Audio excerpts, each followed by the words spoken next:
The Chiefs are a stinky boo-boo team. And it's episode 154 of the Until Next Week podcast. Dane, we're back at it. It's December. Thanksgiving is done, and you're sipping your dew. How did that dew make you feel? Or Dew knows no seasons. It knows no bounds. It knows no changing. Yes, that is the one consistent thing we have across this podcast. Mountain Dew at all times, flowing through our veins. You're not drinking Mountain Dew. I had an energy drink. You It's never drink basically Mountain Dew. I drink it sometimes. It's mainly for you. It's a consistency for you, Dane, okay? I do have consistency in my life. Yes, which is what we'll get into probably sometime in this pod, but we got a good one in for you today. And thank you again for listening to episode 154 of the podcast. I beat Samuel in a turkey trot. Welcome back to episode 154 of the podcast. And before you even get into anything, Mountain Dew's delicious. we're going to watch this video you sent over on Instagram. And it says, when you go to school in KC and have your holiday concert. So let's listen in.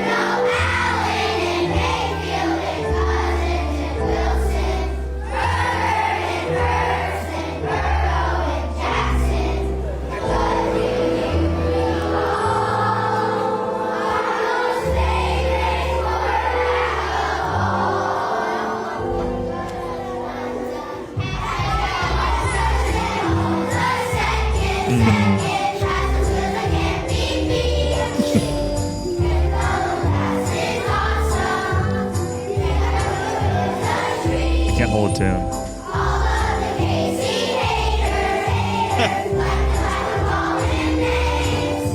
Like what?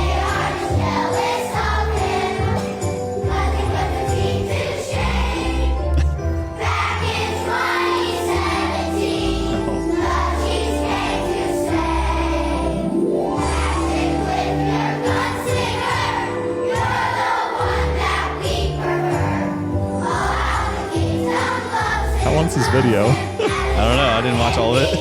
I mean, it's almost done, I think. Second. Yeah, they can't hold a tune. That's the main thing I learned from that clip. Those bum Chiefs fans. They are brainwashed. They're in bums. Kansas City. Like, I feel bad for kids. keep the reason for the season and play. Rudolph? Yeah. That was Rudolph the Red-Nosed Reindeer. That if you couldn't hear the video or like if you couldn't make out the words. Yeah, they're not good at pronouncing or enunciating as well. Yeah, it's hard when you're doing it with like third graders or whatever. Yeah. But they said, Allen and Mayfield and whatever and Lamar Wilson. and Yeah. Yeah. They named all the other quarterbacks. And the guy who who held the Lamar Jackson sign upside down. Unreal. That just shows the IQ of people in Kansas City who are Chiefs fans. Yeah. Like, you hold it right side up. Come on. Unreal. Yeah. Like, I heard a few of the kids, they fell down. Like, whenever it went to them, Yeah. it was like, I got hurt. I got hit. Like, I don't know what's happening here. Like, we'll start it over. Yeah. Parents, you got to take it. That is crazy. Like, Man. that's, and it's what's even worse. They did it this year. Whenever they're probably not going to make the playoffs. Patrick Mahomes the second was a very bummy quarterback. And your family gets in trouble. Man, and you absolute gotta bail spanking them on out. Thanksgiving. Absolute Hey, spanking.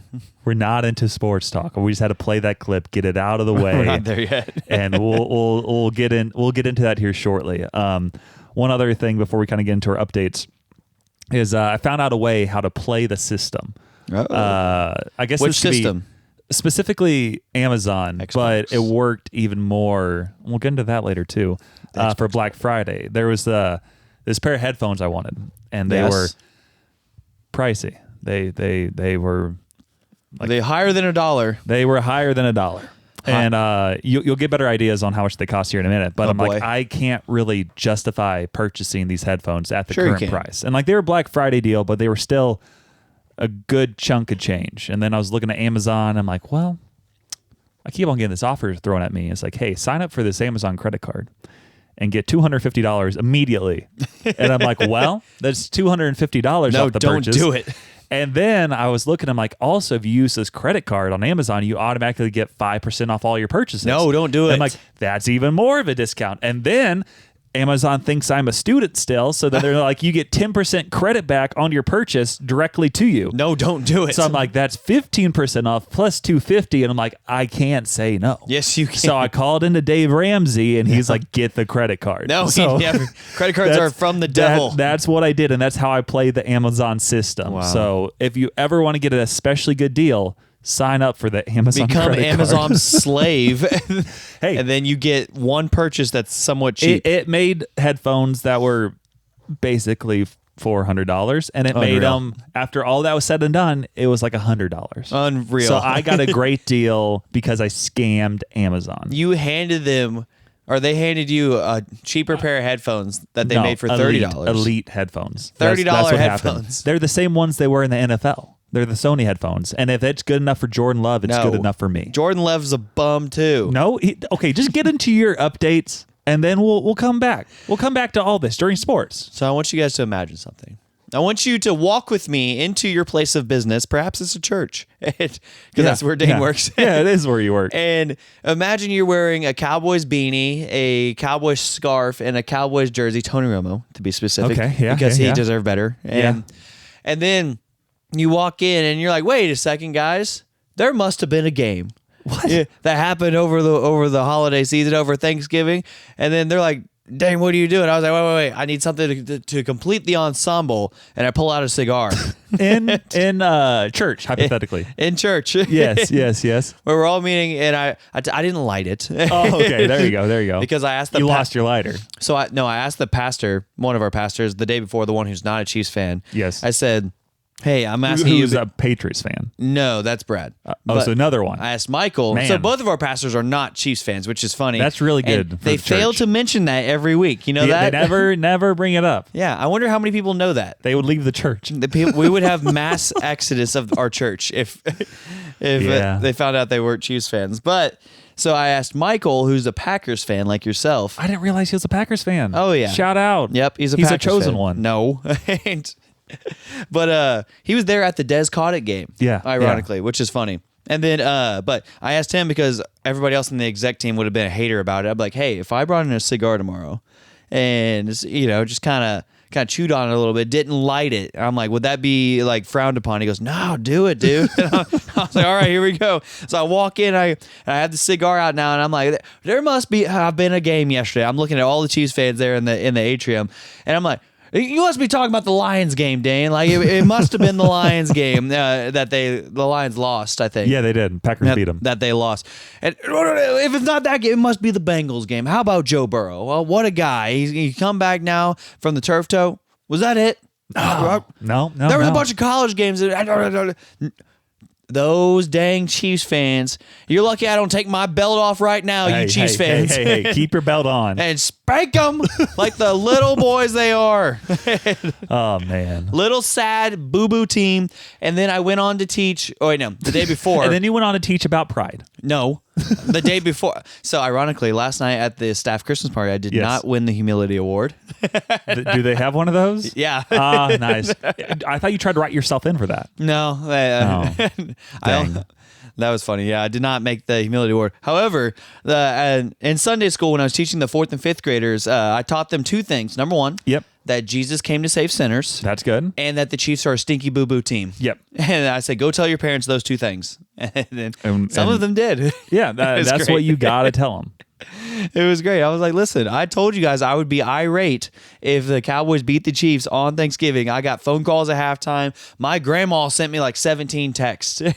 Not enough. My phone was blowing up to the point where I was like, I had to put it away. And then my own family, my own flesh and blood tried to take Thanksgiving photos during the Cowboys game. You can't do that. It's the Cowboys game. If you guys want to look up the Biesmeyer Christmas photos, guess who's not in the Christmas photos? Okay. Dane. Okay. Dane's not in it. Where's Dane? I did see a lot of photos, Yep. and I noticed you weren't in any of them. I'm like, did he not go? It's during the Cowboys game. So all the photos that Lindsay posted, you were at that. Wait, which one? The one that Lindsay posted? Yeah. No, that's her in-laws. Okay. I thought it was the in-laws. I'm like, oh, you were there. I just didn't realize it. Lindsay didn't show up to Thanksgiving because she hates our family. Dang. So, Lindsay, don't hate them. And she's withholding Shepherd, quote, Dane, you're a bad influence on my son. Whatever. How? I don't know. Come on. Trying to raise Lindsay. him right. Train him up in the way. Yeah. Which we have a voice memo from her later on in the episode, so tune in. So, the Cowboys, I had to smoke out all the haters, and I had to, like actually smoke out. Yeah. Like you did at church. I had the cigar the rest of the day, and I'm like, well, how do, fellas? How do? Okay, yeah. And it was great. But also, by the time you guys are probably listening to this, I am doing 3 Christmas parties in 5 days. And not enough. Not enough. And that's not in, you're not even doing the K-Life Christmas party anymore because we got kicked out. We did. Or we just left. We did leave, yes. Yeah. So I did a staff Christmas party last night. It was pretty fun. We did like a murder mystery Mad Lib kind of game. Ooh, who got killed? Griffin. Shout out. Yep. He's our communications person. He does a lot of video editing for us. He helped organize it, and basically every table had a clue, and then the Mad Lib was being read by our executive team, and then every table had to figure out the word via clue. And so it was pretty cool. That was fun. We figured out who murdered Griffin. It was the guy reading it and his wife, who is very shy and like very kind and nice. So it was really funny to rope her into the Mad Lib. So you've had 1 Christmas party so far at recording, and you have 2 more coming up? I have 2 more coming up. What are they both church related? They are both church related. Let me see if I explain them later. Okay, I don't. Okay, so here's what's going to happen is I have a leader Christmas party, a youth group leader. So all the leaders, we're going to get them together, give them a gift, give them a card and things like that. So you're helping run that one. Yeah, I'm running that one. And so in that one, we're going to do a game called Cookie Roulette, where I ask them a question, and the questions are like impossible. Like the first question is, which team is better, Cowboys or Chiefs? And you're like, that is it. Can't figure it out. You're like, there's an easy answer. They're like, oh no. No, the first question, I only remember this one. I wrote down all the other ones. But the question is, how fast would Santa's sleigh have to travel in miles per hour in order to visit every home in the world in less than 24 Probably hours? 6 or 7 miles per hour. Close. Yeah. No, it's some absurd number. Yeah. And so I'm asking them absurd questions. But the thing is with that is it doesn't matter because time travel. Right. And he's able to freeze time. If he flies backwards, he goes back in time. You don't have to go a certain speed. That's part of the magic with it. You just have to fly backwards. Yes. Yep. And so they're going to have to answer questions, and when they get them wrong, they're going to go over to a table, and then they're going to roll an Oreo into a zone, and whatever zone your Oreo lands in, that's the dipping sauce you have to dip your Oreo in and eat it. Are there any good dipping sauces? Yes. Milk is one. Okay. Whipped cream is one. That wouldn't be that bad. No, whipped cream's good. Yeah. Don't even say like not bad. Like that's the ideal response. I don't want to dip my Oreo in milk. Are you kidding me? That everyone else is dipping in. You're getting people's fingernails in there. Well, don't put your fingers in there. But you're doing with kids, right? No, we're doing this with adults. But they're like leaders? Yeah, college age? College to young adult age. They're sticking their fingers in that milk. What, the whole hand? No, that's ridiculous. That's ridiculous. But so whipped cream, milk, salsa. That one's gross. Hot? No, you got to make it hot. No, I can't. Do it hot. No, that like this. Like just kill them. This is how you clearly have never run a ministry before. No, I haven't. I volunteered at K-Life. That was exactly. It. And also I can't worked kill our leaders. Well, just like I wanted to do peanut butter, but I also can't do peanut butter. I mean, you could do peanut butter for most people. Yeah. Honestly, I am doing peanut butter. I'm going to ask them, if you're allergic to peanut butter, you don't have You're not a leader anymore. Yeah. We need stronger people. We gotta weed them out. Yeah. That soy sauce, that's gross. That's honestly the worst one you've said Jelly. so far. Jelly's good. Jelly, I think Jelly's jelly not could bad. be good. Yeah. What else? Coffee. Again, not bad. That'll be. I like that. It'll be. You've said one bad one so far, which was salsa. I know. They can't be that bad because I don't want them to throw up at the Christmas party. Yeah. What do you mean, I want them to still be leaders. Horseradish. Ew, no. Ew. That's part of it. Is gross. Yeah, that's the point. And that's the point. I definitely rigged the game because we're not doing mystery smoothies like in our K-Life days or 99. That's crazy. This is like something that you like. If it's just one thing you dip it in, you're not going to throw up. It's when you don't know what's happening. Right. That's when it's nasty. Well, and I'm giving them the opportunity to choose I didn't choose their condiment for them. They rolled the cookie. Yeah, yeah. You got to be good. You got to be quicker than that. You got to be better. You got to make sure, though, you put the really bad stuff next to the best option. Right. So next, like the whipped cream and milk. Right. You got to have like the salsa in between both. Man. See, it's really hard because I'm trying to envision how I'm going to do it.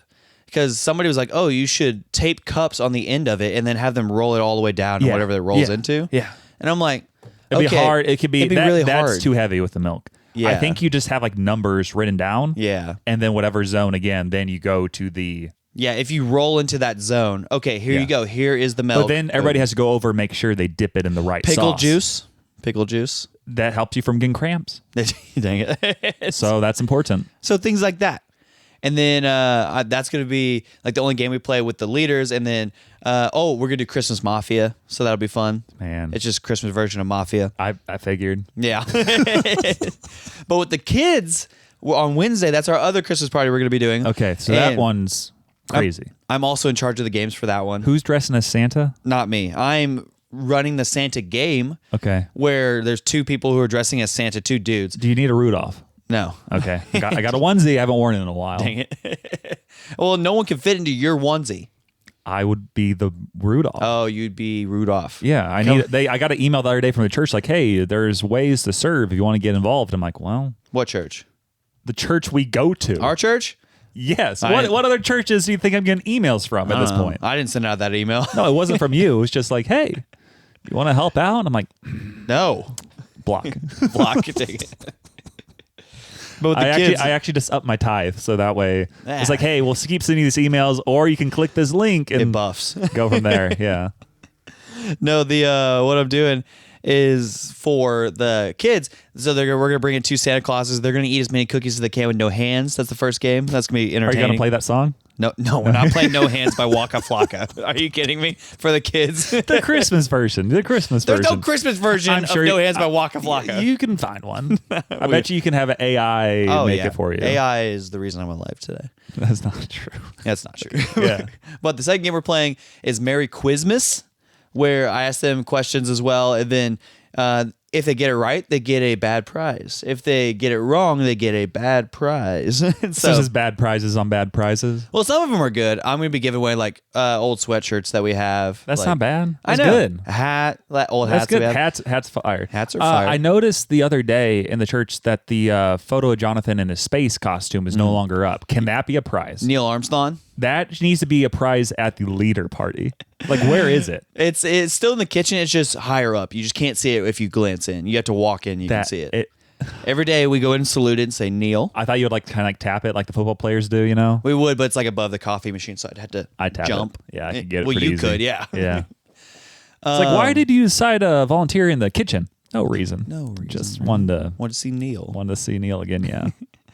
I kneel before every day. I T-bow in front of it. No. It's like, you can't pray to thought.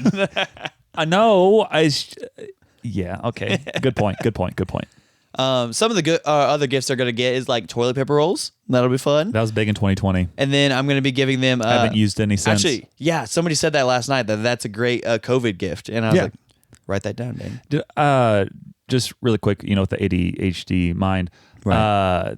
I think I've mentioned it before, maybe not. I don't know. They used to have this account on Twitter where it would be called Springfield Gives. They'll hide $100 bills all over Springfield. They'll give you like a clue, and each one's like slightly more specific. And whoever figures out the clue the quickest and finds this money that's hidden in Springfield, they get a $100 bill.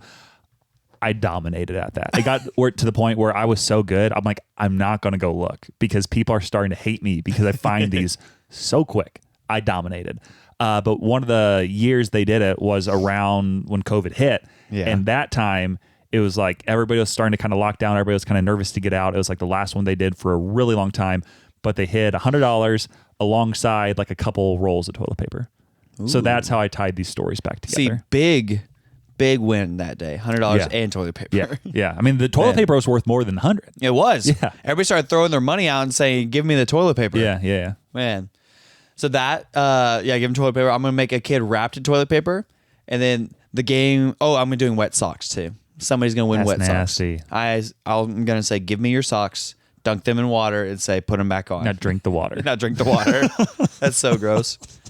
And then we do a Christmas tree game. You break up into your small groups, and then you designate one person, and you're going to decorate them as a Christmas tree. I like that. That's going to be fun. Then That's good. We're going to judge them who made the best Christmas tree. And whoever makes the best Christmas tree will win 10 boxes of Christmas tree cakes. That's huge. Also, during that time, you need to make sure you're strategic and have your tallest person as the Christmas tree. So you have more space to put on more decorations. Yeah. Got to work with it. That'd be a great tree. And then Last game we do the oven mitt wrapping game. So you open that a present. wild. Yeah, you got to roll doubles. Or like the present's also like really aggressively wrapped and lots of tape. And it's like, this is impossible. And then the high schoolers are going to win a Buc-ee's gift card. Whoever wins that one, because it'll be funny.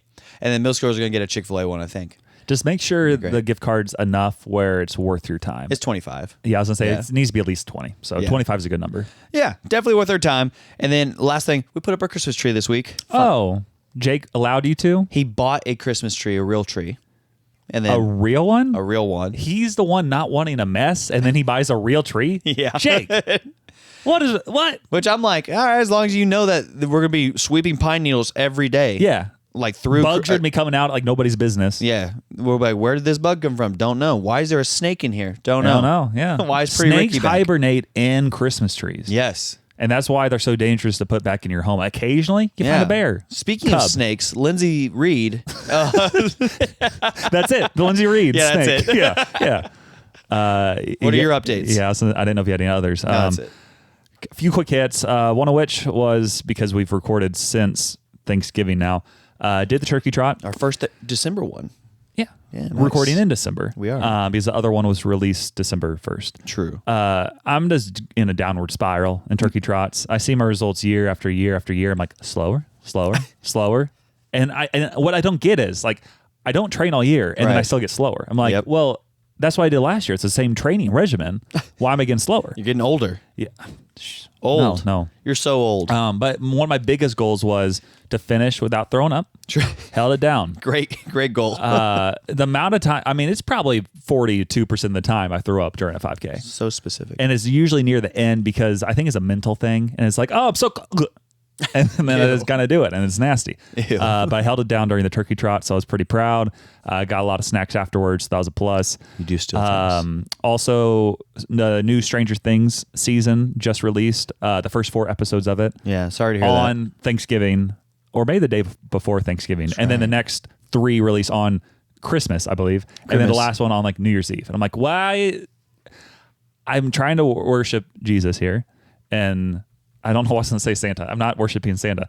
But then and then there's Stranger Things with all these like crazy demonic type figures. Guess who's playing? Still highly recommend. Guess who's playing on Christmas?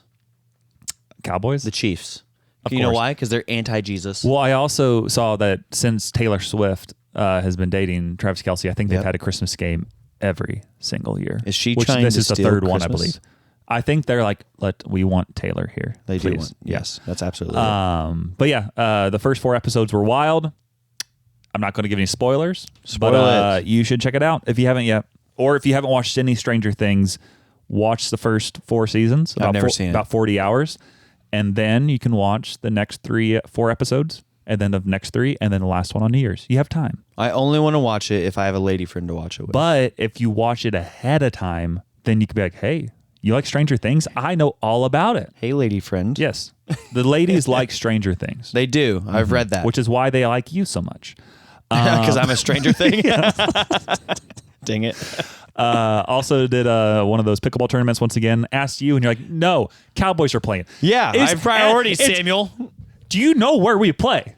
Yes. It's at the giant coffee shop with the giant screen, Yeah. which had the Cowboys game on. Guess what I'm not watching when we're playing? And I went, there's the long breaks. And I was talking to the owner guy who's always there. He's like, does Dane forget we have a giant screen with the Cowboys on? And you told him this? Yes. Unreal. Because he couldn't come because of the Cowboys. So he's like, what? It's right there. I know. I was sitting down between games. I'm just watching on the giant screen, and he would have put on the small screens too. Unreal. So I asked Michael instead, who I've also... Different Michael. Very Michael Clonch. That's his name. We teammates at Missouri State. He was a diver. I was a swimmer, but we still consider each other teammates. That's not swimming. Diving is not swimming. But on a shirt we have, it says swimming and diving. So it's like track and field, you know? Unreal. But he's also solid. We've not played together in a while. So surprisingly, though, we won our first game. Nice. We won our second game. Awesome. And then the third game, we took the lead 1-0 and lost 11-1. And then our double elimination. So the next game, we went up 1-0 and then lost 11-1. Was it the same team? No, it was 2 different teams. One was a lot better, and then the other one was also solid, but we just... Would we have lost to both teams if it was me and you? I think if we were locked in and weren't doing anything stupid... We never do that. We do stupid stuff. I think we would have beat the first one we lost. I think there's a good chance we would have lost it as well. Yeah. Because that team was undefeated. And then the next team, I think we would have beat, or it would have been very close. So then we would have gone back to play the other team, and we would have had to beat them twice. Probably lost. Most likely, we probably wouldn't have won it. Still would have been electric. But it would have been interesting. Yeah. Gosh. I want to compete so bad. But a lot of teams that were there, it would have been a big pot because a lot of people were bad. Yeah. There was a lot of like random like high schoolers, like you serve to them and they're not like behind the line, back line. I'm like, okay, we should win this one. Yeah, and I'm then going to win this serve next it one. right into you. Yeah.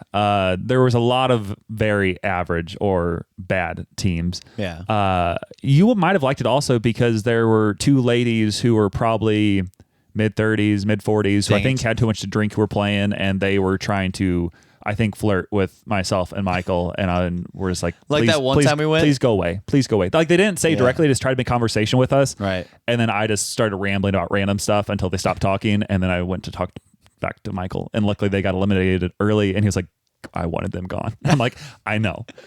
That was awkward. Two ladies who are out there on the prowl for a young Samuel. You're probably like late 30s, early 40s. And like, man. We're just sitting here so we don't get fined. Yeah. Don't talk to us. Yeah.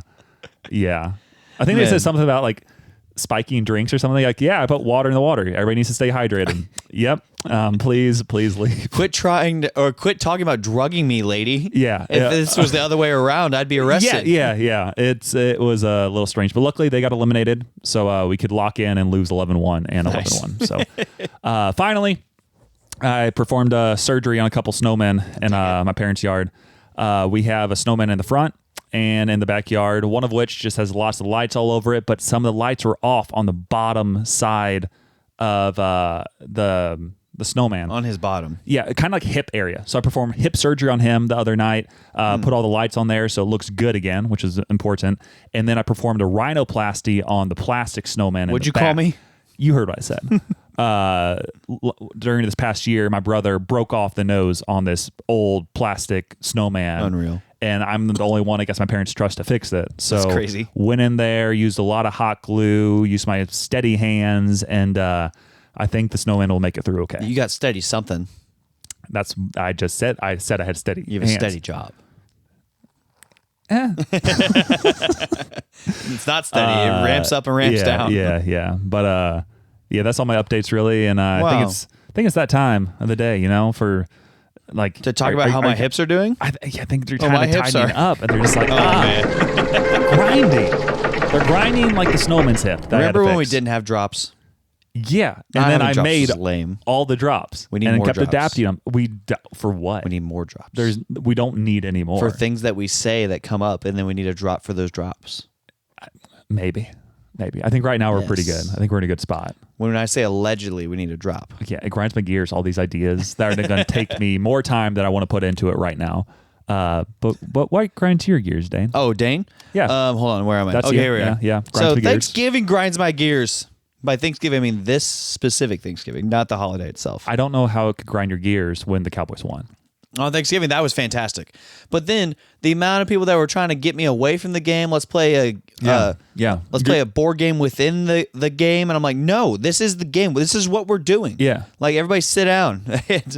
And then what games were they trying to get you to play? Try to get me to play Fishbowl, that game where oh, no, not Fish. I mean, Monopoly, yeah, you can Monopoly, do that, but not Fishbowl. You can't focus. Fishbowl is this game where you divide into two teams, and we did guys versus girls, and then you write down three different things, person, place, or thing, or a phrase or something like that you can guess, and then you put them all in a bowl, and fill it with water. No, add no some water. Extra fish, You're goldfish. a fish. Yeah, I am. I swam. Swimmy fishy.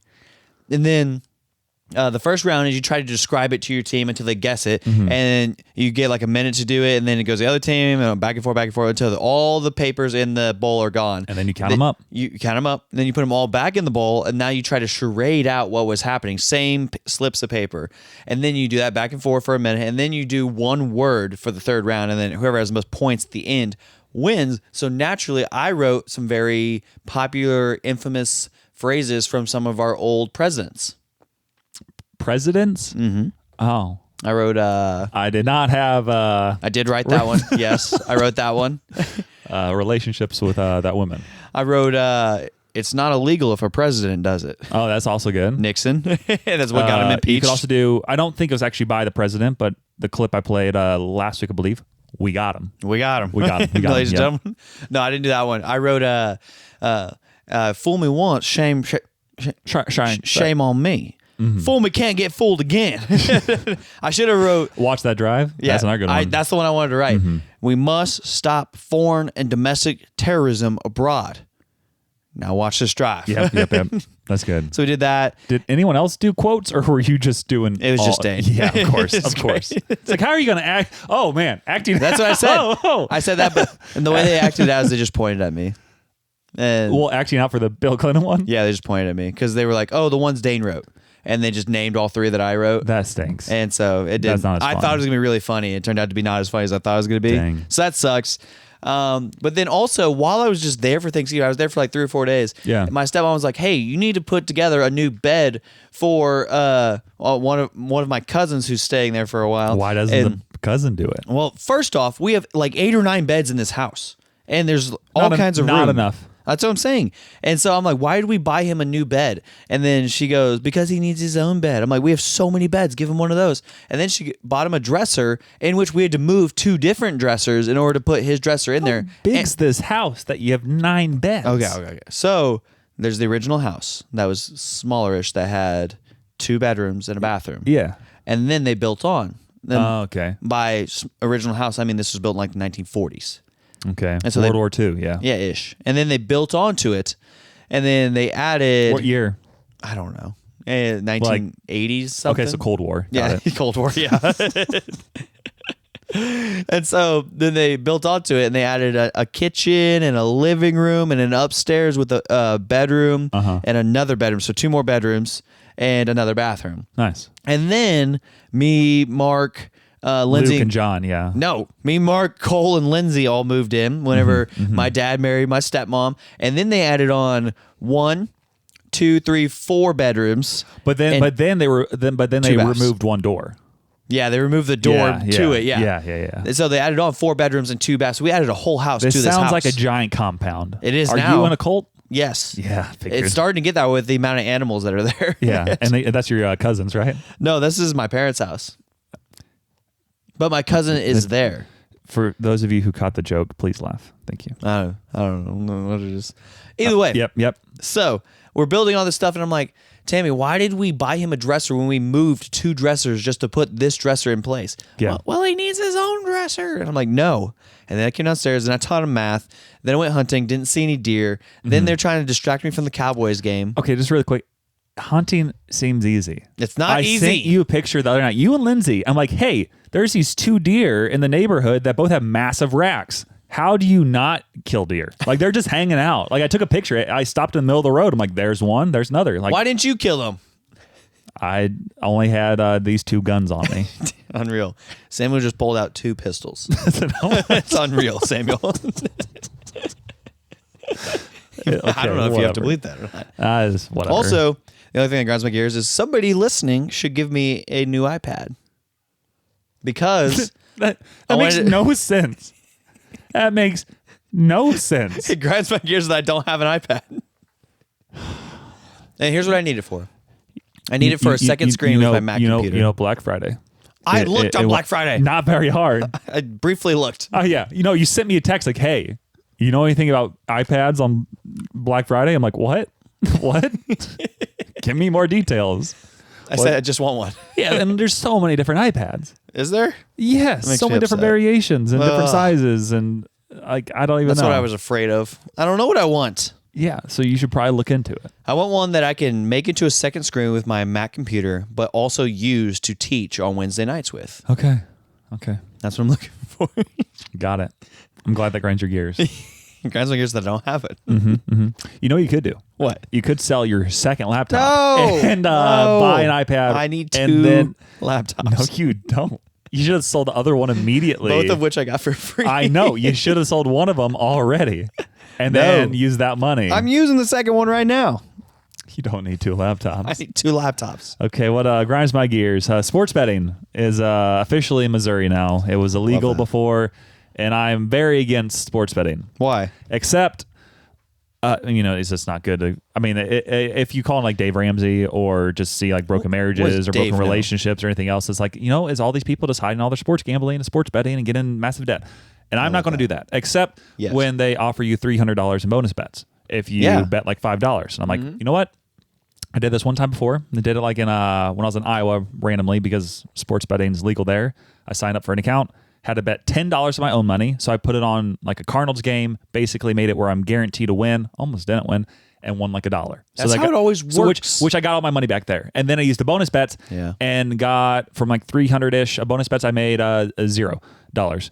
But then, because it's in Missouri, I used a different account. With this, I had to bet $5. Yeah. I did that. I think I bet it on the Patriots-Giants game. Oh, perfect. And I made the bet. I was like, Drake May, he'll throw 2 touchdowns and quarterback, I'm going blank, on the Giants. Oh, Jackson Dart. Yeah, he'll throw 1. And they did that. And it was like also like a double thing. So I end up winning, I think, like $8. I bet 5, got 13 back. But then I got $300 in bonus bets. It's true. So I made 12 separate bets. Oh, boy. $25 a piece, which are all bonus. It's not anything out of my own pocket. It's crazy. And I made a total of $0 on all those. Every single one. All of them? Yeah, lost every single one. I almost got one at the end because Jackson Dart just played horrible. I thought he'd play better. I needed legitimately him to throw a total of 150 passing yards in the game. That's so low. I know. Yeah. I know. Yeah. And he was at like 141. And in part because each one I did like a small parlay just because I was like, I have nothing really to lose.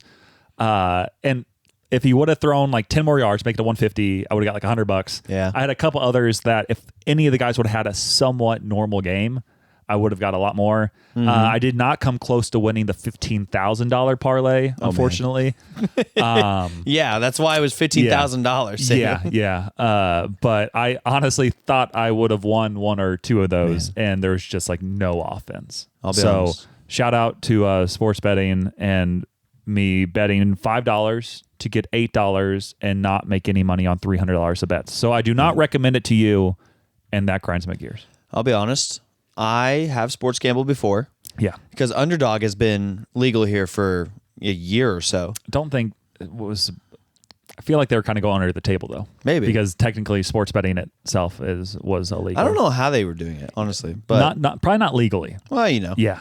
And so I did a little bit, but then every time I did it, I've felt convicted in that I shouldn't be using money this way, just throwing it to the wind, trying to win more money selfishly for me. Yeah. Instead of like using it to do whatever it is, especially whenever people have given their money to me. So I've told my small group about it, confessed to dudes, and told them, hey, you have access to my phone. And they're like, wait, I got to put my bets in first before you tell us. Yeah. And I'm like, you guys got to stop.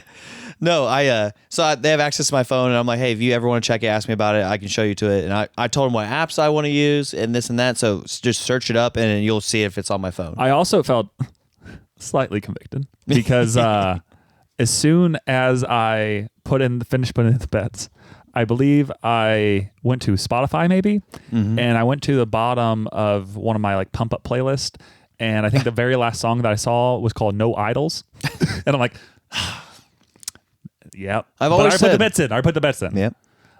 But yeah, I don't like. I wish it was just straight up. Obviously, they're not going to do this. I'm like, I wish they'll just make it where you make an account and you get the bets, but they want you to put your own money in there and get addicted. Yep. That's what it is. But I did like 3 years ago.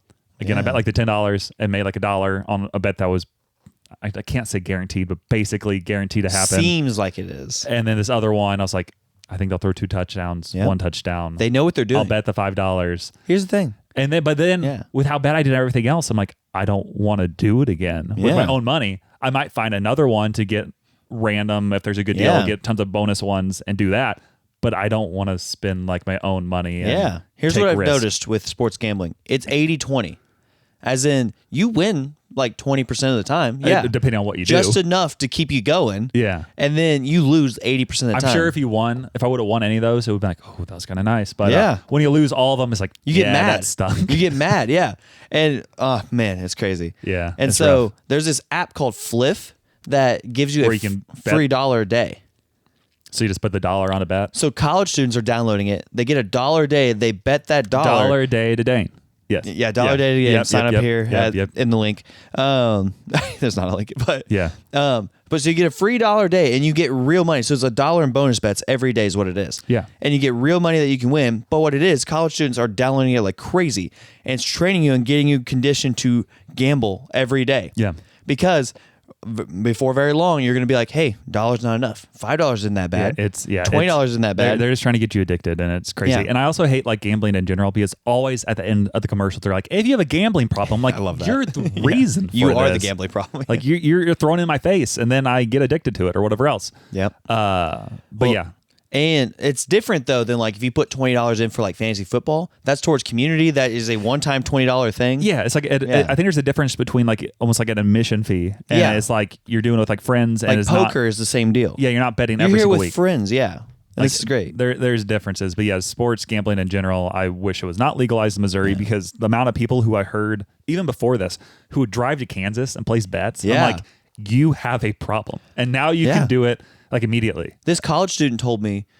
He goes, yeah, me and my friends after Salt Company, we would drive to Oklahoma sometimes and go bet or go to the casino. And I'm like, and even what? if you hypothetically won like a little bit of money, you're still spending all that time and money and gas and everything else. I'm like, what are you doing? Yeah. Like, and now it's just on your phone. And I've been to a casino one time because I was there for like, with like some friends for something, mainly to like eat dinner outside. And then we just kind of walked in and I'm like, I don't want to do any of this. And then I left and then I smelled like smoke. Yep. Yeah. See, I'll be honest. I love gambling. Yeah. And that's why I can't do it. Which is good. You realize it, so you stay away. There have been multiple times where I'm like, could I count cards though? Oh, am I smart? Crazy smart. I'm like, that could be interesting. Yeah. But yeah, that's don't recommend sports betting. Grinds my gears, etc. One other quick hit, which is kind of relevant, is my shoulders are too broad. Because I was walking in the gym the other day, someone was coming one way, so I moved over a little bit, and I obliterated a hand sanitizer machine on the wall, flew off the wall, and I'm like, and I tried to catch it, I didn't. And of course, I was right next to the janitor person. He's like, it's okay, I got it. I'm like, I'm so sorry. But at the same time, I'm like, man, I'm so strong. Samuel is destroying property. That's massive shoulders and just completely obliterated this hand sanitizer, knocked it completely off the wall. I'm like, man, I'm too strong for my own good. Samuel loves destroying other people's livelihood. Yeah, so...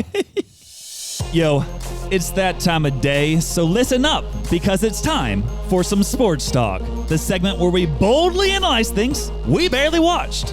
Did we do research? Factually, no. Emotionally, yes. We're talking Big Daddy hacks, devastating sacks, and fourth quarter comebacks. But most importantly, no soccer. Welcome back to Sports Talk. We've already hit a lot of things, especially the football-related items.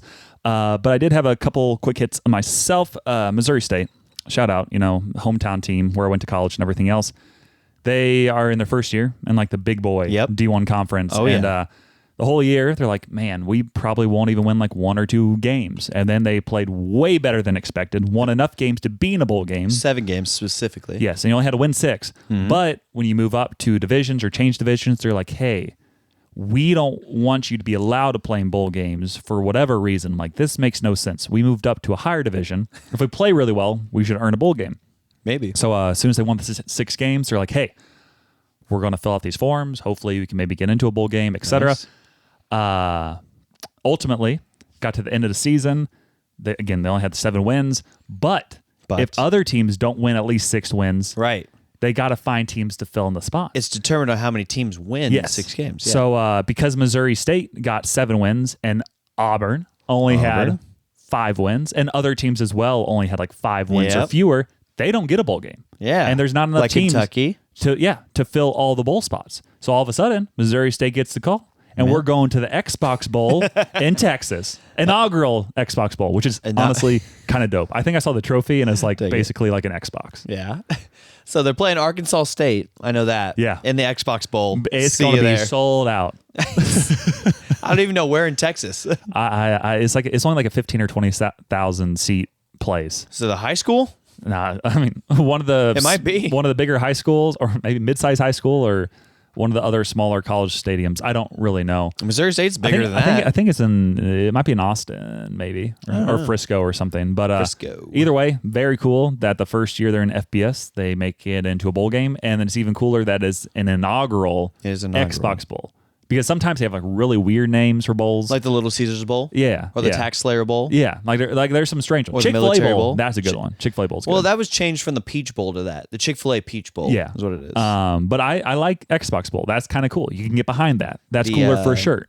The Turbo Tax Bowl, yeah, that was great. The Depends Bowl, dang it, not Depends. But yeah, that was one of the bigger updates from the week for sports. And then also, the Packers did beat the Lions once again on Thanksgiving, and that means they swept them for the season. They're currently still in second place, half game behind the Bears. They play the Bears at time of recording this upcoming week. They would have already played them by the time you're listening. But I also have a toxic habit where on Facebook, I randomly get a lot of posts that I see that are from Bears groups, and I can't hold back from just throwing in little comments here and there where they're like, hey, they're the number one team in the NFC, they're so good, this. I'm like, well, they're about to have 2 losses in 3 weeks to the Packers. They're like, oh yeah, I'm gonna come back to this comment and you'll see, and I'm like, hello, gentlemen, I'm also going to come back to this comment. Is it in Chicago? No, the first one's in Green Bay, and they also don't have one of their wide receivers, I think, playing. Rome Odunze. Yeah. So there's no way I can really see that the Bears win this first one. I think it'll be closer. The game in Chicago, like in 3 weeks. Man, but Rome is having a tough time. Yeah. So it'll be interesting there, but I do hold grudges, and I will go back onto that Facebook group and comment to every single person. Yeah. Here in a few days. I told you about my holding grudge on TikTok for over a year, right? I think you have. Yeah. I don't remember it, but I think you have. This sports analysis guy came out with his predictions for the season. Yeah. And then he did the NFC North, and he was like, oh, it'll be, this was like 3 years ago now.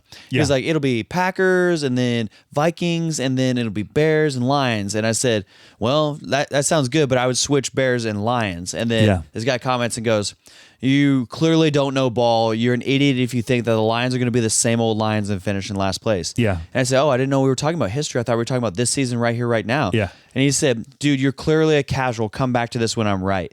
And I said, all I commented was deal.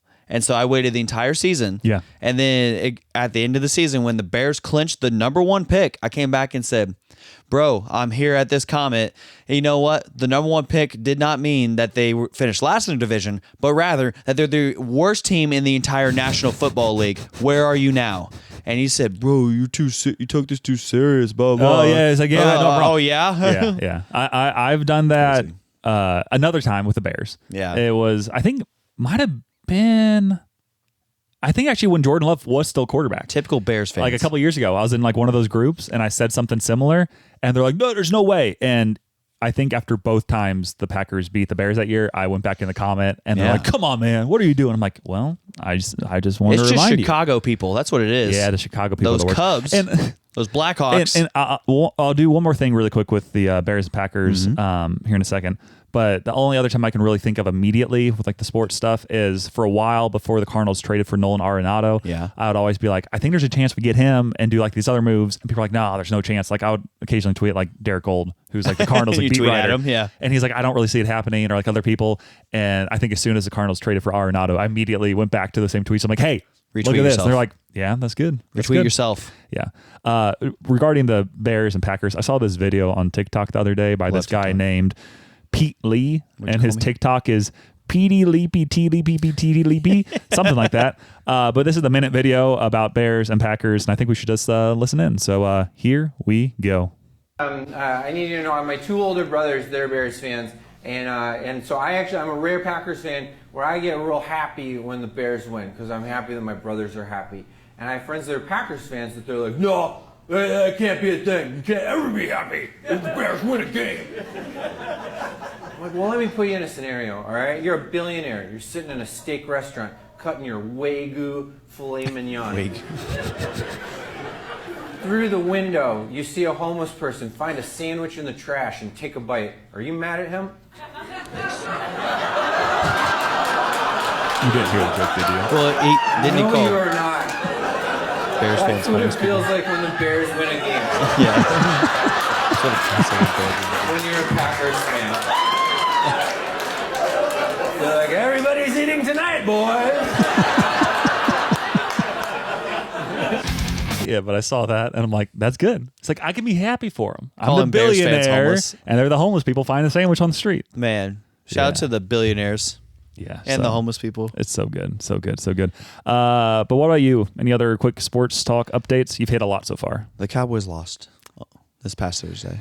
Yeah, it kind of stinks between recording times that you had one of the highs of highs and then you had a lower low. Even though you expected them to likely lose this game, it still hurts, especially after beating the Chiefs. They lost to the Lions, and there was a multitude of reasons why. Number one, our left tackle was out, and our backup left tackle was getting cooked all night. That was tough. Then CeeDee Lamb got a concussion, and then they basically did George Pickens double teams the entire night after that. Yep. And then George Pickens also didn't give it enough effort, which is the whole different issue. What was he doing on that one deep ball? He didn't even put his hands out. And people are like, look at this. Oh, nice effort. That's the one everybody's cooking him on right now. I saw that and crazy. Like watching it live. I'm like, what? He didn't even try. Yeah. It's very upsetting. I don't know. But some people are speculating. They're like, well, did he stay out too late the night before? Did the Cowboys tell him that they're going to franchise tag him this year? And then he's just mad? I'm like, I don't know. Don't know. We don't know. Yeah. And then also, Jahmyr Gibbs was just running all over us. And like, that's what we're supposed to be able to stop now is the run. Yeah. And so that's why I thought we could win. Amon-Ra St. Brown wasn't supposed to play, ended up playing, had an okay game. But he had like 92 yards. That's no touchdowns. Yeah, no touchdowns. There was only 2 passing touchdowns in the game. That was crazy. Yeah. With how high the score was also. Yeah, I'm like 44-30. And yeah, Crazy. the Lions quarterback won. One touchdown throw. I mean, Dak only had one. And then the Cowboys, their kicker had 4 field goals and everything else. Yeah, he does. And I have him on 3 of my 4 fantasy teams. Yeah, it's crazy. So, speaking of which, I am the number 1 seed in 2 leagues and the number 2 seed in 2 leagues. Way to go. And so the Cowboys lost. And so, it's easy to see what happened. We also got screwed at the end on the offensive PI call. Oh, yeah, that was also kind of rough. That was dumb, and that determined our season probably, because if we had won, we would have had like around a 40% chance of making the playoffs, but now we have 9%. How many wins do you have? 6-6-1. Yeah, you're not going to. I talked this through with someone else who is a Bears fan the other day, and the odds are, unless you win the division, which you have to beat the Eagles. That's your only chance. Eagles had to lose that. We'd have to win that probably. That's your only chance, because for the wild card games, you will likely have to have 11, if not 12 wins to make the wild card spot. I was looking at it too, because the NFC West and the NFC North are crazy. Your only chance is if you win your division. So you need the Eagles to play bad. You need to win all 4. Yeah, at this point. Which is still possible. You can win all 4, but you need the Eagles to get unlucky. I think the Eagles are 8-4. So if they would have to lose. What's your head-to-head? We split. Okay. We beat them once. They beat us once. So I guess if you win the 4 and they win. I think we beat them by more. But I think the tiebreaker goes to. Wait, tiebreaker? There is no tiebreaker. The second tiebreaker. No, you have a tie. We do have a tie. Yeah, so there's no tiebreaker unless they tie. Oh, yeah. Because we can't finish with the same record. Yeah. That makes sense. So if you both have 10 wins, so they only win 2. Right. We need them to lose 2. We need them to go 2-2 over the stretch, and we need to go 4-0. Yeah. Nice. So there's still hope. Or do they have to go 2-3? They have 5 games left? I guess. I don't know. It doesn't if only really we matter had the too internet. Much. But yeah, it'll be interesting to see what happens. Obviously, I wanted you guys to beat the Lions. It would help the Packers out. But, it is what it is. Yeah, they got 5 games left. Yeah, so they have to go 2-3. Yeah. And you have to win 4. Yep. That's kind of rough. We'll have to win out. Yeah. That's tough. Okay. Well, I think it's that time of the day. Okay, we've officially thrown the script out the window. It's time for the main segment. And honestly, who knows where this is going? We don't. You don't. God does. But he's not telling. Welcome back to the main segment. We actually got 2 of them in for you this week. We have a Spotify Wrapped highlights, and then we're also doing a Silent Night Mad Lib. So just because Spotify Wrapped came out recently, everybody likes posting theirs. It's super exciting stuff, obviously, and you really want to know. But we thought we would just kind of share some of our top artists really quick, what our age is per Spotify, and anything else we found kind of interesting. And if you have anything also, feel free to throw it in your Instagram and tag us, or you can always post it in the comments if you think anything is interesting or if you have any overlap with us. So, Dane, what do you want to kind of hit first? Let's do your top songs first. Okay, top songs. So my top songs for the year were Your Way's Better by Forrest Frank. Nice. Good Day by Forrest Frank. Nothing Else by Forrest Frank and Thomas Rhett. Oh. Rob Hell by Indie Tribe, No Big Deal, and Tori Deshawn. It's called Rob Hell. It's a Christian song, so it's okay. That's crazy. And then Extraordinary Magic, Ben Rector. Dang it. Just like all these. Your Way's Better. Good Day. Nothing Else. Extraordinary Magic. Rob Hell.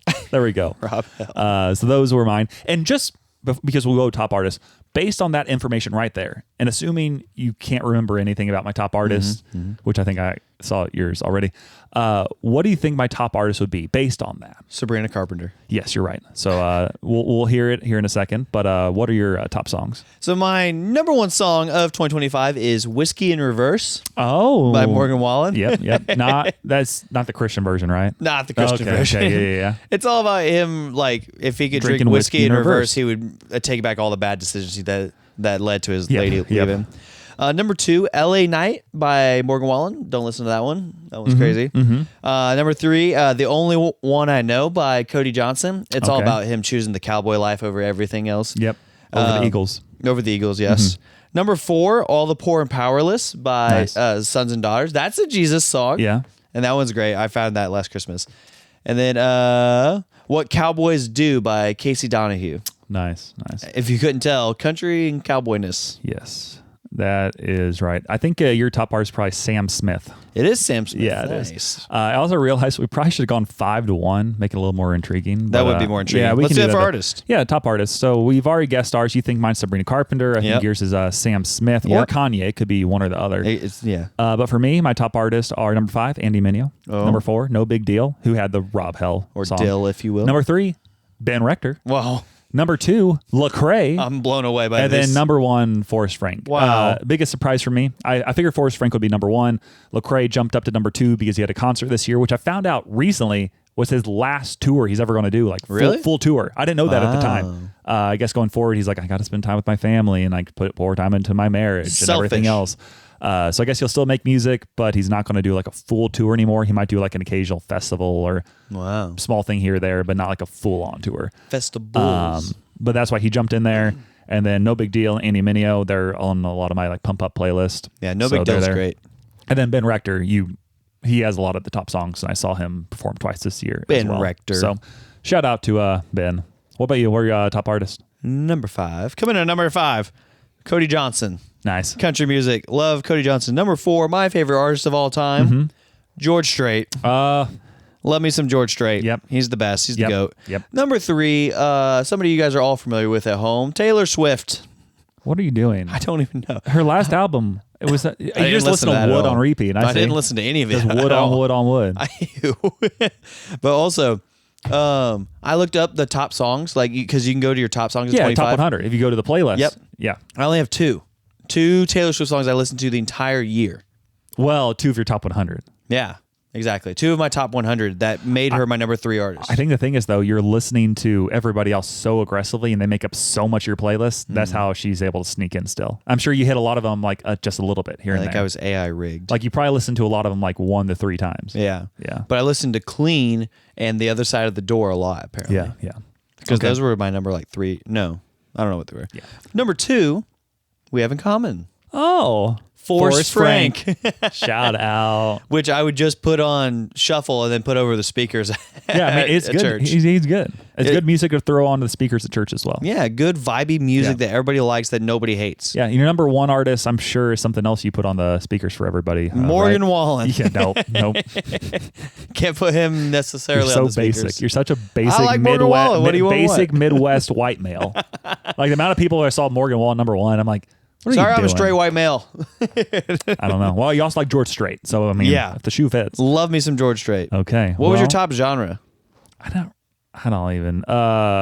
Christian hip hop, Christian pop, pop rap, country, Christmas. Nice. Yeah. I was acoustic country, and then contemporary country. Yeah. And then no, it was pop hip hop, which I'm like, I don't know what that means.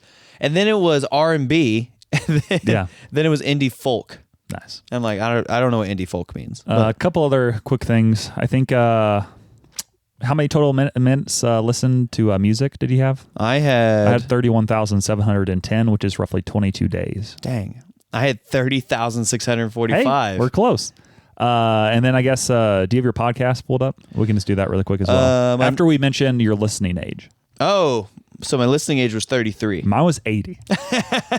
And I was like, how does this make sense? I said all my top artists, my top songs, etc. And I was like, your listening age is 80 since you liked music from the early 60s. I went through my top 100 songs. I had one song, I think, from the 60s. I played, I think, 8 times. It was Nat King Cole, Love. And I'm like, how did this make me 80? And then I was like, maybe it's because I DJ'd my sister's wedding. But even then, I don't think she had a lot of songs from the 60s. Old. I'm like, what about all the Ben Rector? Samuel What is about Forrest old. Frank? What about Lecrae? No big deal. Like, I'm like, this makes no sense. Old Samuel. In our words, Spotify's AI is bad still. But then, we can mention podcast really quick. Let's see if I have my top podcast pulled up. I don't have the screenshot currently. Oh, yes, I do. So my top podcast, number 5, This Past Weekend with Theo Vaughn. Oh. Number 4, Correct Opinions with Trey Kennedy. Wow. Number 3, Net Positive with John Christ. Yep. Number 2, Becoming Something. Wow. You know, you need a little bit of a Christian content every once in a while that's not comedy related. And then number 1 is Ghost Runners, which a lot of you out there also have Ghost Runners in your top 5. So still haven't listened to an episode of Ghost Runners. yeah, there was one you were supposed to listen to like 2 years ago and you still I'm getting around to it. haven't. It's on the list. Yeah, we'll get there. And then I listened to that podcast specifically for over 10,000 minutes, and that's all my podcast content. I don't remember the order, but it was number 1 was the Bill Simmons podcast. Yep, sports Related. Yep, and talks about sports and things like that. I really like his podcast because it's not like debate related. Number 2, the Fantasy Footballers. Nice. This is where I learned. You've talked about that before. A lot of fantasy football stuff. Number 3 was Becoming Something. Shout out.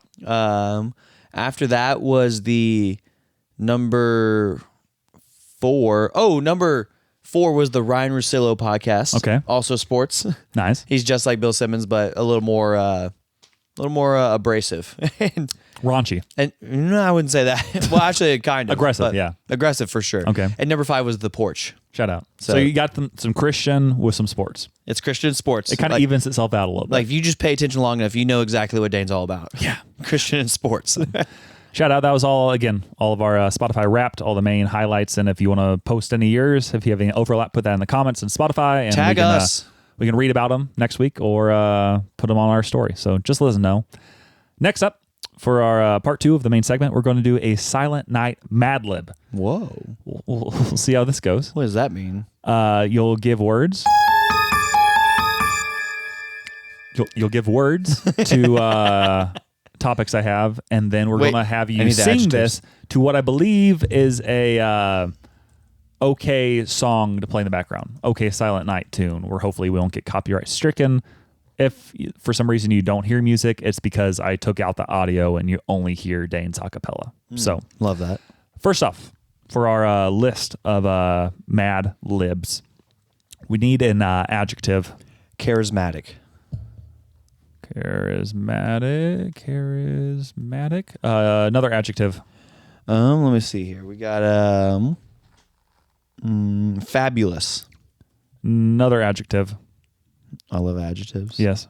Majestic. Majestic. Another adjective. Let's see here. Bodacious. Bodacious. We need a celebrity. Lainey Wilson. There we go. I love her. Lainey Wilson. Animal. Animal. Cougar. Sugar glider. Sugar. This again. Just remember, you have to sing this, and this is going to be rough. Sugar glider. Adjective. An adjective. Let's see here. Enthusiastic. You're getting better at these. Way to go. Another adjective. Let's see here. Amusing. Amusing. We need a verb. A verb. Stabbing. Not ing. Don't do ing words.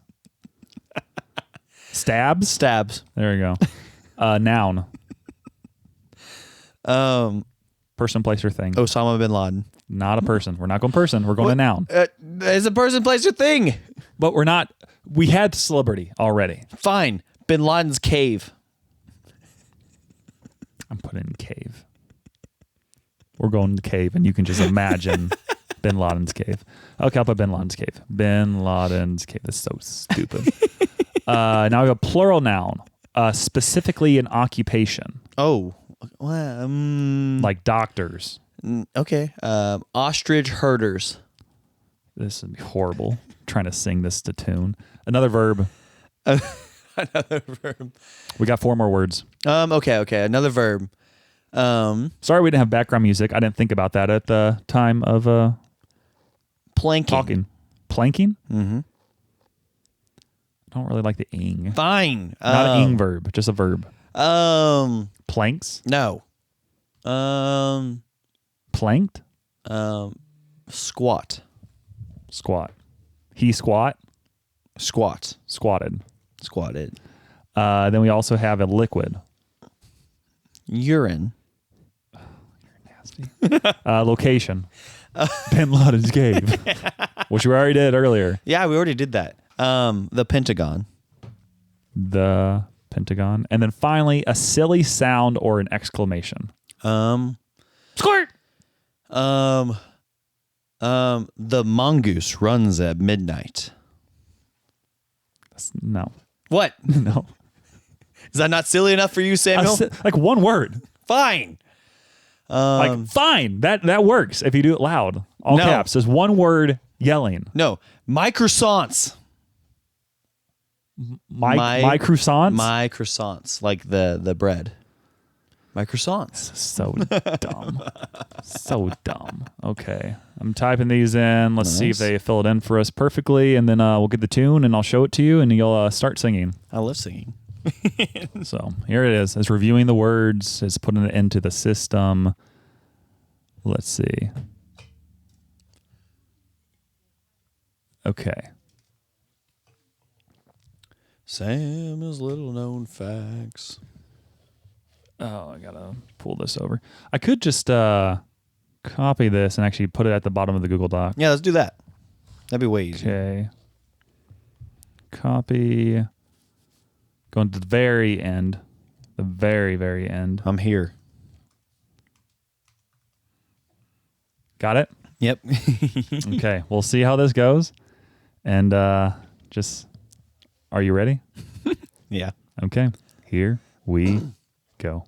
Now. Yeah. Charismatic night, fabulous night, all is majestic, all is bodacious.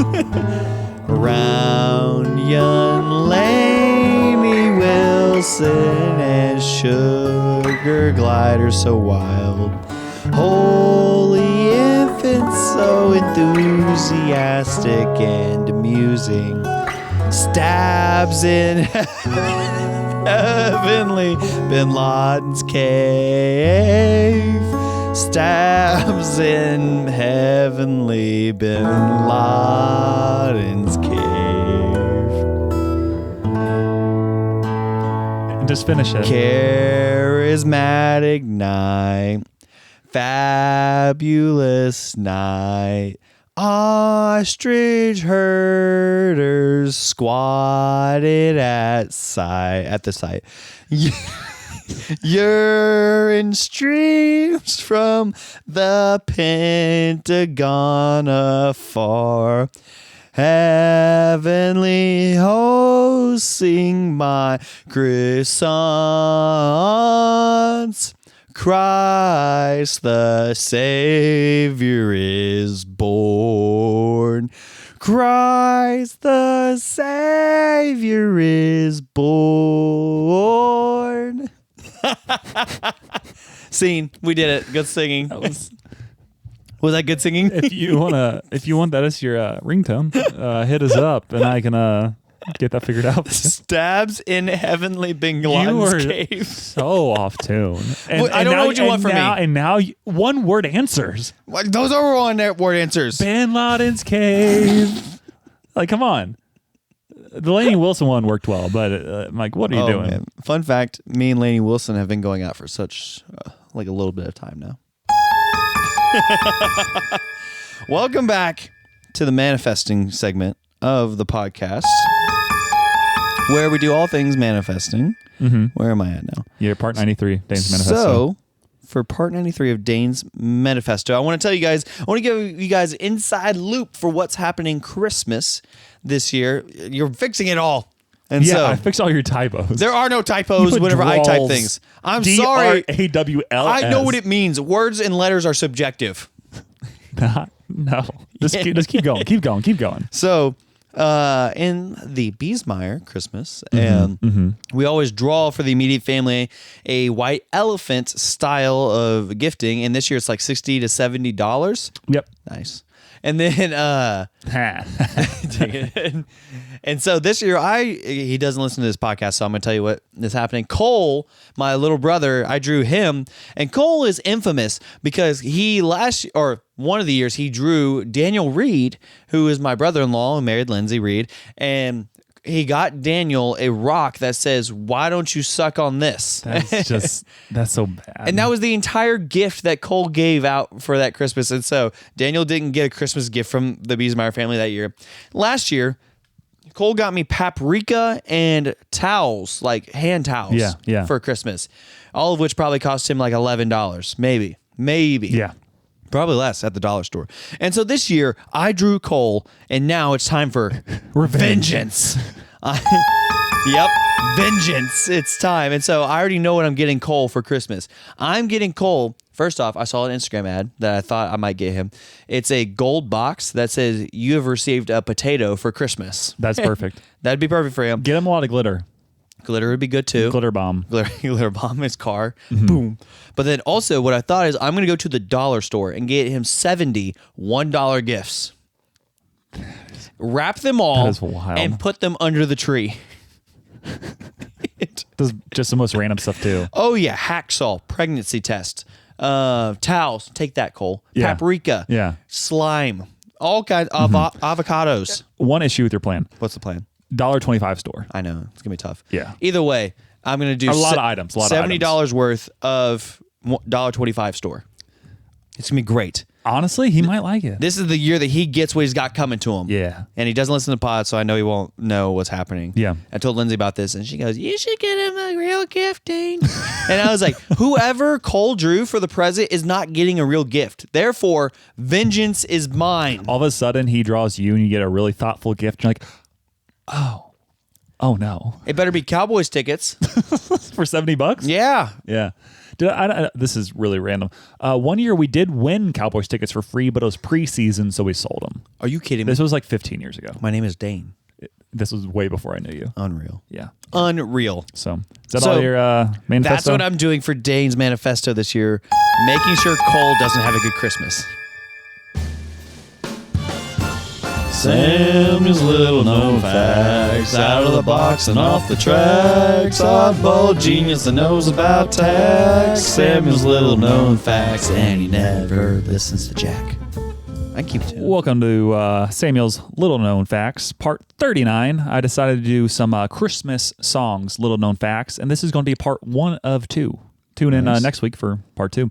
So number 1, Jingle Bells was written for Thanksgiving. I think I heard that before, which is crazy. It says one of the most famous Christmas songs wasn't written for Christmas at all. Originally titled One Horse Open Sleigh, it was composed by James Lord Pierpont in the 1850s to be sung at a Thanksgiving church service. The song was so popular that the congregation asked for it again at Christmas, and the association stuck. Number 2, kind of like this one, Silver Bells was almost named Tinkle Bells. Songwriters Jay Livingston and Ray Evans originally titled their classic song Tinkle Bells after the little bells on Santa's sleigh. They were moments away from finalizing it when Livingston's wife pointed out that the tinkle was common slang for urination. Yep. They hastily changed the lyric to silver, and the classic was saved from ridicule. Wow. I want Tinkle Bells. I know. I would sing Tinkle Bells all the time. Yeah, that'd be good. Number 3, Do You Hear What I Hear? Is about the Cuban Missile Crisis. Whoa. While it sounds like a traditional nativity hymn, this song was actually written in October 1962 as a plea for peace during the height of the Cuban Missile Crisis. Songwriters Noel Regney and Gloria Shane Baker wrote the line, "Pray for peace, people everywhere," while watching the terrifying news of the standoff between the U.S. and the Soviet Union. Launch the nukes. Number 4, Joy to the World is about the second coming, not the nativity. If you look closely at the lyrics, you'll notice there are no shepherds, angels, or wise men. That is because Isaac Watts did not write it as a Christmas carol. It was written as a hymn based on Psalm 98 to celebrate the second coming of Jesus, i.e. the end of the world, not his birth. And then finally, number 5, the voice of You're a Mean One, Mr. Grinch, was Tony the Tiger. Dang it. The deep baritone voice singing the insults about the Grinch belonged to Thurl Ravenscroft. Ravenscroft was famously the voice of Tony the Tiger. They're great for Frosted Flakes commercials for over 50 years. Because he was uncredited in the original TV special, many people mistakenly assumed the narrator, Boris Karloff, sang the song. What's that guy's last name? Which one? The Ravenscroft? Yeah, that's a name. Yeah, it is. Kind of fun. I had a professor in college, last name Ravenscraft, so pretty close. But that's part number 1 of Samuel's little known facts regarding Christmas songs. Tune in next week for part 2, and there's some good ones. Christmas trap songs. Yeah, how are those written? That's what it's gonna be. So. Oh, Dane, I kind of like this beat. Do you have any songs you could sing for me? Yo. You hit record, we hit regret, the voice memos, the wildest yet. Hot takes, weird thoughts, midnight dreams. The one guy still chasing his dreams. Mumbled nonsense, emotional flair. We play it back like we just don't care. Voice memos. What's up, podcast world? It's Lindsay Reed. Over Thanksgiving, we traveled to Daniel's parents in Illinois, and we flew. On the way there, it was great. So this tale is just to tell you about our journey home. So we get to the airport, it's Black Friday, and it's relatively busy, but it's not too bad. I go through TSA, and TSA, you have to tell them, like, if you have any baby food or, like, breast milk and things like that. And they always have to test your breast milk to make sure it's not spiked, something that would explode or whatever. Anyways, for whatever the reason, my breast milk in a bottle flagged TSA's system, and so they said to me that because it flagged, they would either have to have somebody come take a look at it and do a further test, or we could just dump it out. And I was like, I'm not dumping it out. And so somebody came to look at it, and the person who came all the way from a different terminal in the airport who looked at it was the explosives specialist of the St. Louis airport. That's awesome. So he tested my breast milk, and I had to take out tiny drops of it and put it on different pieces of paper for them to make sure it wasn't an explosive. And then I had to have a full body pat down to make sure that I didn't have anything illegal on me. Everything passed the test. We got on the airplane. Shepard fell asleep on me. It was miraculous. We start to make our final descension into Omaha, and as we do that, Shepard wakes up, looks out the window, and our plane's kind of, when you kind of veer sideways, and it kind of makes you feel a little motion sick. Oh, no. As soon as that starts happening, he throws up everywhere. Like, when I tell you everywhere, I mean everywhere. It was so nasty. And then we cleaned it up, and then and then we drove home, and then he woke up 4 times that night. So this is your Babies of America / Travels of America. What? But on a brighter note for Babies of America, he started crawling, clapping, waving, and going, ah, ba, ba, ba.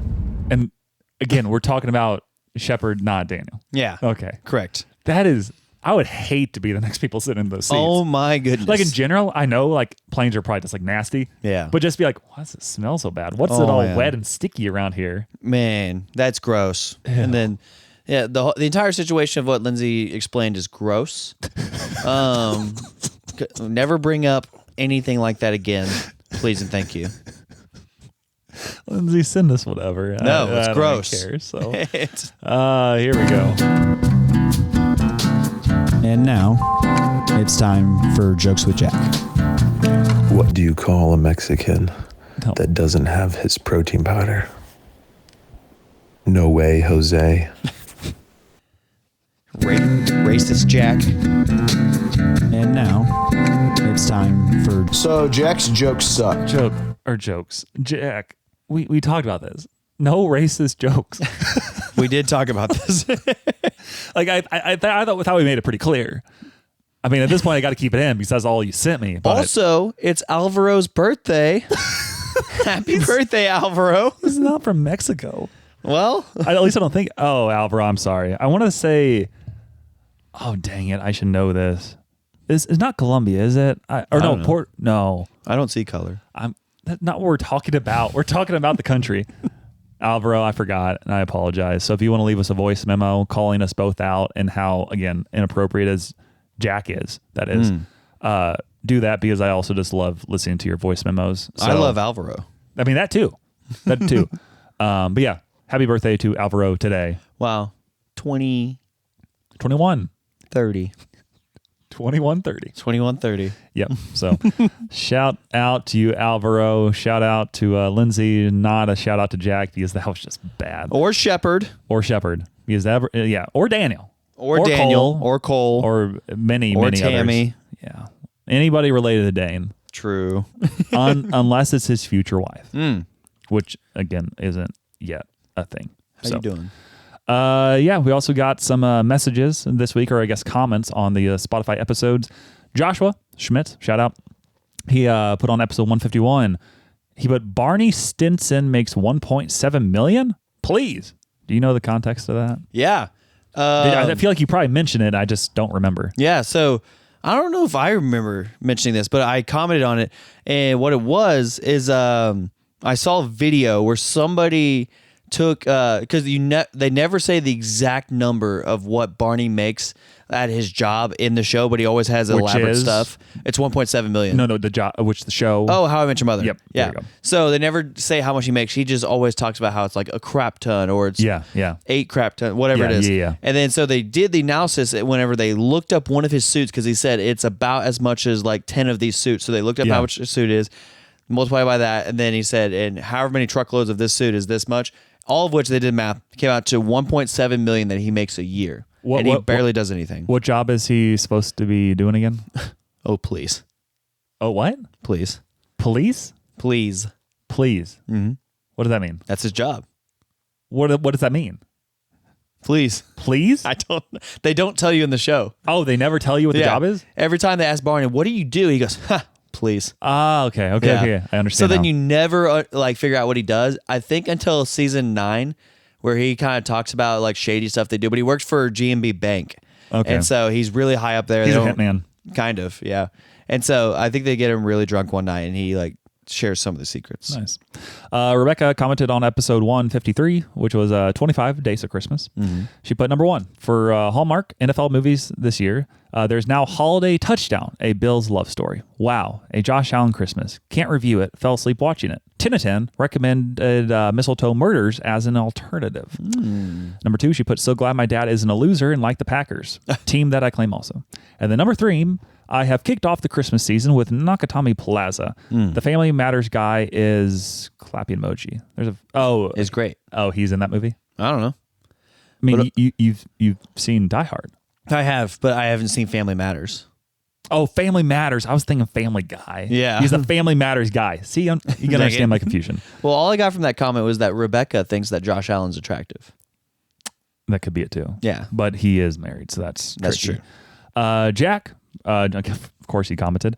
He put Dane preaching that you need to honor your father and mother and then demanding he have his father's 2021 Ford F-150 is wild, and giving prodigal son demanding his inheritance from his father vibes. Mark, I need the truck. I need it now.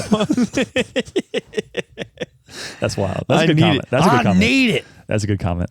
And then Allie put on... Again, because we're talking about how Jack is making his rounds, going to everybody's podcast. Right. We mentioned that Allie has a podcast, and she obviously had to self-promote as well. She True. put, Jack on Phone a Friend would go crazy, because Allie's podcast is Phone a Friend. Exactly. Still going strong. Weekly, I believe it's still weekly releases. She should phone a friend into our podcast while we're recording. She phones one of her friends into our podcast? No, or she calls us. That could be a matchup as well. Recording. Mashup, if you Matchup. Yeah, because she's recording while we're also recording. We just have a conversation. There we go. That would be perfect. Mutually beneficial. And then Dane Biesmeyer commented, Dane Dane the Beans Beesmeyer commented, Dane, make sure to mention how the Cowboys beat the Chiefs. Oh, whoa, that's crazy. Which you already did. The Chiefs are a stinky boo-boo team, and Patrick Mahomes sucks. Their entire team sucks, and they should be eliminated and relegated to Pee Wee football team standards. Are you good now? Yeah, that was good. And then we had the poll, who had the better Christmas draft, and we tied 50-50. Yeah, we did because I voted. Yeah, it's usually good if you vote. It helps getting the answers a little more consistent. Oh, yeah. So that is about it with all of that information, which means it's time for our sponsors of the week, who is, number one, that individual is Jesus Christ of Nazareth. Dane, take it away. Welcome back to Jesus, his main segment, where I explain to you some stuff that Jesus wrote down. And then, so this week, I wanted to talk about the meaning of Christmas. Yes. By explaining it through the most expensive Christmas tree of all time. So, here's the rundown of the record for the most expensive Christmas tree of all time and the nuances that made it the most expensive, which I'm just going to read some of it. It says, the record holder is in Emirates Palace, Abu Dhabi, I think. And it says the official record recognized by the Guinness World Records for the most expensive Christmas tree decorated belongs to a tree displayed by Emirates Palace in Abu Dhabi. The tree was unveiled on December 16th, 2010, and it is 43.2 feet tall, and it drapes 181 pieces of jewelry. The value of the decorations was reported at approximately $11.26 million. So it's just over $11 million essentially. Yeah. And it's another widely cited figure that the total value of the jewels and decorations was said to be about 11.4 to 11.5 million. So that's pretty pricey. I don't know if that's just the jewels or what that is. So, what does that have to do with Christmas, Dane? I'm so glad you asked. So, why is it that Christmas has become a scene or so widely accepted that even a Muslim country accepts Christmas? The idea of Christmas, whenever a Muslim countries actively kill people from converting from Muslim to Christianity. That's interesting. And I think it's because we don't rightly consider who Jesus actually is and who God actually is. And it's because everyone is cool with Jesus whenever he's a good teacher or when he's a moral guy or he's just the love everybody guy. But rather, that's not who God is. And when we see God rightly and we see him as such, he is actually offensive to people, and people who don't live for Christ choose not to worship him, and they choose to kill Christians because of how Jesus has called us to live, how God has called us to live. And God is not cool with our sin, actually. If we've even read our Bible, sin is terrible and holiness demands its eradication, which is big words that Dane uses sometimes. Yep. And so the wrath of God was actually satisfied on Jesus through his perfect life, and he was humbly born in a manger. That's Christmas in reverse. And so Jesus is born in this manger, and it's the symbolic coming, or that's what we celebrate, is the symbolic coming of our Savior to the world, when the whole Old Testament is pointing to, like, there is sin and decrepit and wicked ways that are found within us humans, and it must be solved somehow. The wrath for sin must be taken on somewhere. Somebody has to pay for this wrath, and that's what Jesus is, and that's where he came into this life and lived a perfect life and died the death on the cross that we deserve. We deserve to take that death, but Jesus took that death in our place. And so his symbolic coming on Christmas Day is a recognizing that he is the Savior of the world, and because of him, we got the get out of jail free card.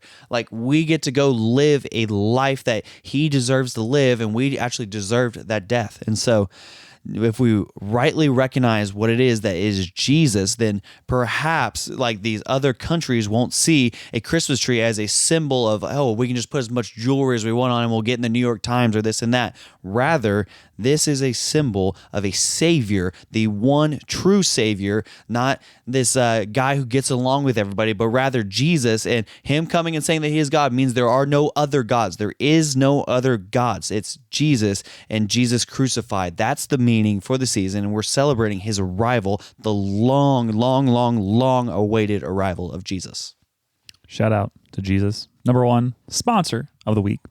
Number 2, sponsor of the week is Jake, Trust and Art, Pretty Ricky, and Reverend Banks. Not judgmental Jake. Never, which is why we don't mention him. So why did you bring him up? Because he put a tree in our house. I know, and we already talked about that. I don't like trees in the house. Yes.